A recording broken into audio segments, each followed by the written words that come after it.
Thank you for listening to the Gateway to the Rockies podcast from Visit Aurora, from the Raptors of the Stanley Marketplace. This is the show dedicated to telling the stories of Aurora, Colorado. Hi there, I'm Dave, the Senior Marketing Manager for Visit Aurora. This community is home to an array of breweries that all have unique themes, but all share a common passion for the science and artistry behind brewing. Visit Aurora has launched a fun series to highlight many of these great brewers. The inaugural Aurora Brews Cruise is set to begin July 1st. And here to talk about it is our Director of Festivals, Kristin Sutter. Hi, Kristin. Hi, how are you? What inspired the creation of the Aurora Brews Cruise? Yeah, so as Visit Aurora is expanding and the city of Aurora is expanding, we are taking over a Brews Cruise. So this is an effort to familiarize the residents of Aurora with all of the great beer and other brewed products here in the city. And some folks are going to travel to nearby Denver to visit some of those breweries as well. Would you consider yourself a craft brew expert or aficionado? I wouldn't say expert, enthusiast, okay. I think.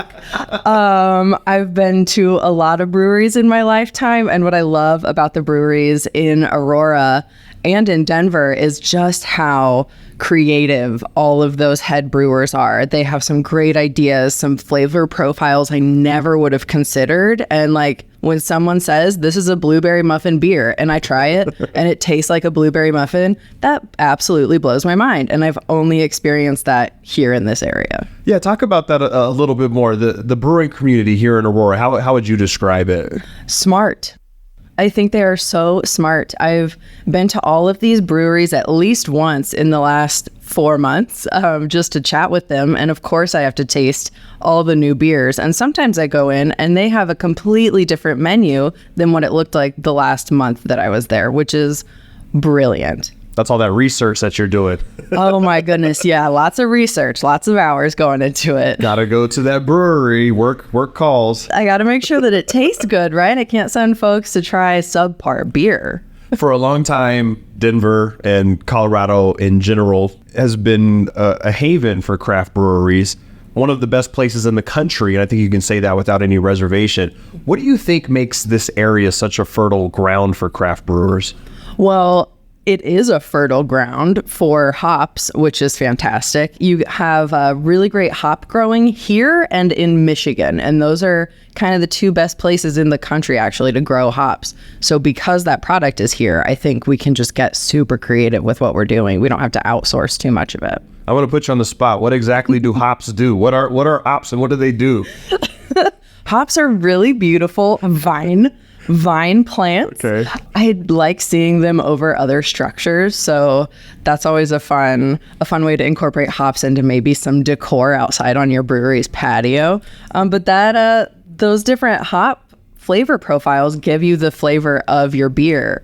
So there are hops from wide varieties that are grown all over the world, but it's really interesting to get into the science of it and figure out what's going to taste the best together. July 1st, the Aurora Brews Cruise kicks off. Yeah. Kind of give us an overview. How's it going to work? Absolutely. So starting July 1st, you can go into any participating brewery.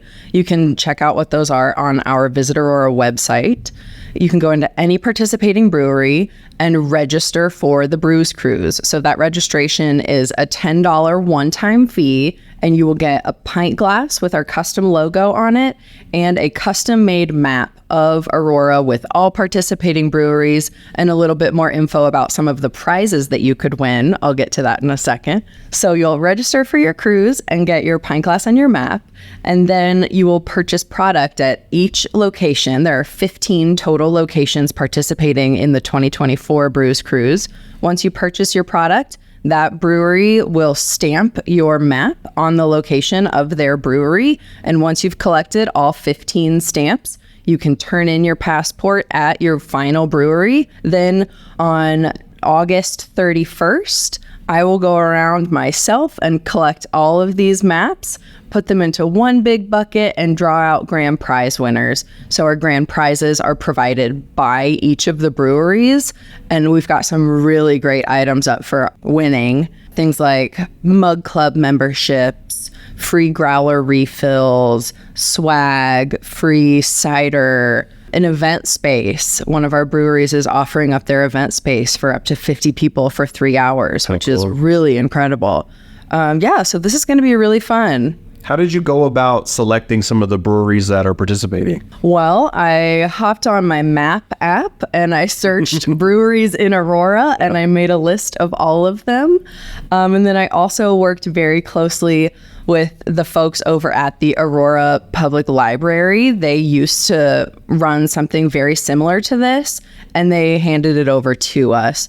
So they've been really helpful connecting me to all the right people at the right breweries to make sure I've got everyone.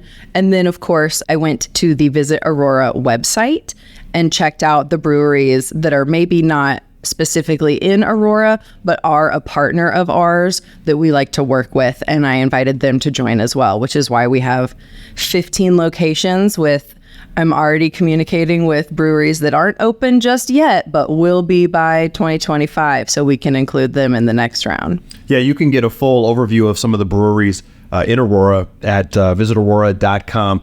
We have an ultimate brewery guide with all of our great brewers and our partners who are maybe outside of the Aurora area that have elected to be partners of ours, and they've been very valuable partners as well. Share some details about the collectible pint glass and the map. Talk about what went into the design. Yeah, absolutely. Someone very creative on our marketing team helped me come up with the name The Brews Cruise. And that kind of reminded me of driving around vintage cars and just taking a drive. You know, I remember that growing up, going on a drive on a Saturday afternoon. So if you look at the logo of The Brews Cruise, which you can see on the website and will be prominently featured on the custom pint glasses, it kind of has a flow to it that reminds me of a winding road and just a really relaxed, chill vibe, which is fantastic. And next year in 2025, that pint glass will look different. And in 2026, it'll look different. And if you grew up in an era of collecting things from maybe fast food places, I did. I loved doing something like that. So that's kind of the vibe I want to create here. You know, a lot of these breweries are run by brewmasters and entrepreneurs that this isn't their full-time job. This is their passion. Mm-hmm. This is, you know, when you support these local breweries, you know, you're supporting their kids' dance lessons and you're supporting tuition and you're supporting a dream. In what other ways does the Brews Cruise kind of benefit the local brewery scene in Aurora? I really think the goal of this is to maybe make you familiar with breweries you've never heard of before, breweries that aren't walking distance from your house, something that you otherwise never would have experienced. And really, in my research in going to all of these breweries, I joke about it being just the hardest part of the job, but it's been so eye-opening to go into all of these breweries, and they all have their own aesthetic and feel, and I always feel welcome in these breweries, no matter if it's right by my house or on the other part of town. I always feel welcome and included in different ways. Like maybe the art on the wall is really speaking to me. Maybe the music playing at the next place is really speaking to me. Maybe they've got a really cool bathroom setup that really is my vibe. You know, there's something for everyone at every single one of these breweries. What has been the reaction from the brewers and the breweries about the Aurora Brews Cruise? Are they pretty excited about this? Yeah, they are very excited. The folks that I talk to on a regular basis, so the owners, the event staff at the breweries, are pumped to get this going and make this a regular thing. Because, you know, like you said, they're run by families, and this is not their only job. So being able to understand that all the breweries are run like, most of the breweries are run like that, and sharing the love a little bit. Like there are some breweries that aren't open on Tuesday, and they'll encourage you, go to this other brewery instead. And it's really nice to see, just visiting, you'll see cross promotion of, we're not doing a festival this weekend, but this other brewery is doing a barbecue, go there. So that's been really nice. It's a community where in the space you're kind of competing, but not really. There's a real collaborative spirit amongst the brewers in Aurora. And talking to them, I've had, you know, Chaluna on the podcast, I've had Javi and Jen on the podcast, and they've talked about that there's a real spirit of connection and camaraderie that I don't think you get in a lot of industries, and that's really kind of affirming, and that's kind of what you want, right? A community of support. And Aurora being the size that it is, it kind of lends to the idea of community and that mutual support. Exactly. And it's so great to see different breweries collaborating on products together. And maybe there's a brewery with a small back line and they don't have a ton of room for new product every week, but another brewery nearby does, so they can help each other in that way as well with their supplies, with their equipment. And that's just really fantastic to see. We're kicking off the first Aurora Brews Cruise on July 1st. How do you see this event evolving in the future, especially with plans for the annual event starting in January? This year, is kind of a quick one to put together. I just came on board as the director of festivals for Visit Aurora in February.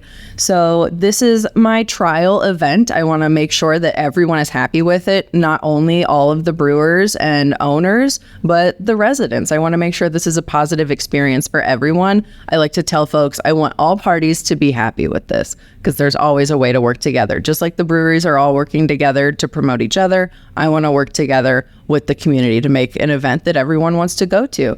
And the goal for me really is, like you said, to pivot this in 2025 to January, February, which is a slower time for our brewers. So I want to make sure that their doors stay open. I want to make sure that folks don't forget about them just because their New Year's resolution started. There's dry January, which of course has its health benefits for folks, but is not so great for breweries. But a lot of these breweries have non-alcoholic options as well. So I think that's something that folks can really enjoy coming into the future. And it's not just beer. I want to be clear about that. We have Haken Family Cider involved as well. And many of these breweries also serve other refreshing beverages, like you said. It's really a celebration of the community in Aurora as a whole, isn't it? Absolutely, which is why we're calling it the Brews Cruise and not something specifically beer related, because the process of making ciders and hard teas and kombuchas is also brewing. So using the word brews instead of beer really opens up our window. At visitaurora.com/brews cruise, you can get all the logistics on how the event works, but you can also learn about the specific breweries that are involved. I know we can't go through all 15 of them right now, but highlight a few of the ones that you particularly are fond of and maybe the reasons why. I'll start in South Aurora and kind of work my way up, just a couple highlights. I love 222 Brew. They give a percentage of their proceeds to charities every month. I think that's fantastic. I love that community outreach. Again, that's part of all working together to better our community as a whole. In Central Aurora, I really, of course, love Dry Dock and Launchpad and all of those guys down there. And their community outreach and efforts are just fantastic. And the vibe of places like Launchpad that are so themed for Buckley, right? And Dry Dock that has a very specific theme as well. I love that. I love the creativity that you see behind those breweries and those owners in something other than their product. Their whole aesthetic is saying one thing, right? It's fantastic. And then up north, you've got Haken Cider, which is a fantastic family-run place, a really beautiful interior. Please check it out. And Milieu Fermentation is brand new. They're just north of the Anschutz Medical Center on campus right there, across the street from the Benson Hotel. And they are, milieu fermentation. Milieu is to kind of mingle and walk about. So they're working on hard teas, hard kombuchas, hop water, which is a non-alcoholic option that tastes just like beer. They're really creative over there. And they also give a portion of their proceeds to charities, which is fantastic. So many great breweries that are a part of this. And like I said, you can get a description of all of them and their themes and kind of what they specialize in at visitaurora.com/brews cruise. I want to talk a second about A Bit Twisted Brew Pub and Barbecue. They've created a signature beer in celebration of Aurora. Can you talk a bit about the Aurora Hazy IPA? Absolutely. It's my favorite beer right now at the moment. And when I first went into A Bit Twisted and I met their fantastic owner, pit master, head brewer, Matt. Mad. Yeah. A bit of a madman, isn't he? It's so great. I love him so much. It's always a good time when I visit and get to spend some time with them down there. But I went in and we were talking about clever ways to incorporate, the varieties of hops. Like I talked about earlier, there are different hops that all have different flavor profiles. And Matt at A Bit Twisted, he is a hazy IPA guy. I've had so many of his hazies and they're all so fantastic. And I'm not an IPA gal at all, but his are stellar. And he was talking about there are so many different hops. They start with a variety of letters. The type of hops start with the letters A, U, R. So you get where we're going there. What if we could spell out the word Aurora with hops? We did some research. Matt got very scientific and smart, much smarter than I am about it. And we narrowed it down to hops that spell ACO. And those 3 hops, Aurora, Colorado, ACO, have made up the Aurora Hazy IPA. It's juicy, it's sweet, it's got that little kick that you want from a hazy IPA, but it's not too overpowering. I think it's 6% is what it was. It's really delicious. I highly recommend. It's kind of the personification of our city, you know. It really is. Sweet, a little surprising, and there's a little kick to it. A little bit, yeah. You really got into the details of this event. I mean, even creating a Spotify companion playlist with the songs that go with each brewery. How fun was that? Talk about that a little bit. Sure. That was so fun. So again, the Aurora Brews Cruise reminds me of cruising around town, and what better way to cruise around town than have a playlist that you're listening to? And I thought, I can Google songs that remind you of breweries all I want. Right. But I think the best way to really bring in the community aspect of the breweries we have here was to ask each brewery to suggest a song or 2 or 3, or some suggested 6 songs that really represent their brewery and what they are doing at their brewery. So I've compiled them all into a Spotify playlist, and I mean, I listen to it working from home, driving around town just myself. It's fun to play which brewery does this song go to. And you can find that if you have a Spotify account. Search for Visit Aurora. We have the playlist tag right there. I love to get into the weeds on these things. What were some of the logistical challenges you faced in organizing this event, and how did you overcome them? This event, I want to work with all the breweries. I want everyone to be happy, like I've said. And when you go around and get 15 different owners' opinions, and what do you want to do? Right. Okay, well, I can't do all 15 of these things. So once we kind of narrowed it down to this idea of a map, the passport model has kind of been done. They have something similar in surrounding towns, but how do we make this a little more engaging for our folks? So the map really came into play about a month into my research, and then I started leading the conversations with that, and brewers really hopped onto that idea, if you will. Forgive the pun. Well done. Well done. Applause there. I mean, you got 2 months basically to do this. There's 15 breweries. If you do one every 4 days, you can knock out all 15 in a reasonable amount of time. Like, it's doable. Absolutely. You go on a weekend, you might get 4 or 5 or 6 of them done, right? Yeah. I highly recommend don't do all of them in one weekend. Yes. Please don't. This is a marathon. It is not a sprint. Correct. Correct. You have 2 months. Take your time. Beyond, obviously participating in the cruise, how can residents and visitors get more involved with the Aurora Brews Cruise? Again, hop on our website, learn more there. When you go to your local breweries, just give them your feedback. If you love it, tell them you love it. If you don't love it, maybe don't tell them that. Tell me that. Feedback is always fantastic. And again, this is kind of my trial, this summertime brews cruise. And I really want to launch this hardcore come January 1st, 2025. And I want everyone to be happy with it. So let me know what you think. Yeah, what are you hoping people take away from this event when it's all said and done? I hope that people take away, really what I've taken away in my research on this, is how creative these brewery owners and these event staff folks are at these breweries that we have here in Aurora. Aurora isn't something I don't think of breweries when I think of Aurora, Colorado, but now I do. Yeah. Now I do, for sure. That's Kristin Sutter, our Director of Festivals for Visit Aurora. You can learn more about the Brews Cruise at visitaurora.com/Brews Cruise. And make sure to follow along on social media at Visit Aurora. Thank you for the time today, Kristin. Thank you so much. Thank you for listening to the Gateway to the Rockies podcast. Visit Aurora is the official destination marketing organization for the city of Aurora, Colorado, and acts as the primary liaison between meeting planners and hotel partners. As Aurora's Convention and Visitors Bureau, Visit Aurora's mission is grounded in showcasing showcasing Aurora as a premier destination for meetings, business, and leisure travel. Visit Aurora represents more than 75 plus hotel properties with 13,500 plus guest rooms and more than 1 million square feet of meeting space, including Colorado's largest resort, Gaylord Rockies Resort and Convention Center. As Colorado's third largest city, Aurora is located minutes away from Denver International Airport and showcases mountain views, memorable meeting spaces, and 250 plus international eateries that offer a unique experience for each and every visitor. As the gateway to the Rockies, Visit Aurora's role in the local community goes beyond marketing the city as a destination. The Visit Aurora team is here to assist you with your Colorado visit, from facilitating your meeting, event, or convention to helping you discover local flavor and attractions. Go beyond the boardroom in Aurora, Colorado. For more, visit us at visitaurora.com.